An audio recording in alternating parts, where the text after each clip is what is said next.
கணவர் நேரில் வந்து வருத்தம் தெரிவித்ததால் பெண் பாடலாசிரியர் தாமரை போராட்டத்தை கைவிட்டார். சினிமா பாடலாசிரியர் தாமரைக்கும் கணவர் தியாகுக்கும் ஏற்பட்ட பிரச்சனையில் 2 மாதங்களுக்கு முன்பு தியாகு வீட்டில் இருந்து தலைமறைவானார். தியாகு மீண்டும் வீட்டிற்கு வர வேண்டும்.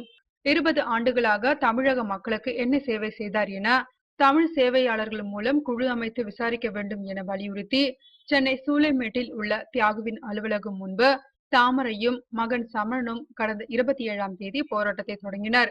வேளச்சேரியில் உள்ள முதல் மனைவியின் மகள் வீட்டில் தியாகு இருப்பதாக கேள்விப்பட்டு அங்கும் பிறகு வள்ளுவர் கோட்டத்திற்கும் தாமரை போராட்டத்தை மாற்றினார். 3 நாட்களாக வள்ளுவர் கோட்டத்தில் போராட்டம் நடத்தி வந்தார். இவரது போராட்டத்திற்கு தமிழ்நாடு மாணவர்கள் கூட்டமைப்பும் தென்னிந்திய திரைப்பட எழுத்தாளர்கள் சங்கமும் ஆதரவு தெரிவித்தன. திரைப்பட இயக்குனர் கௌதமன், புகழேந்தி தங்கராஜ், பாடலாசிரியர்கள் சிநேகன், கிருதியா என 10க்கும் மேற்பட்ட சினிமா பாடலாசிரியர்கள் வள்ளுவர் கோட்டத்திற்கு நேரில் வந்து தாமரைக்கு ஆதரவு தெரிவித்தனர். கணவருடன் சேர்ந்து வாழ வேண்டும், தங்களுக்கு என்றென்றைக்கும் சங்கத்தின் ஒத்துழைப்பு உண்டு என தென்னிந்திய திரைப்பட எழுத்தாளர்கள் சங்கம் மூலம் வலியுறுத்தப்பட்டது.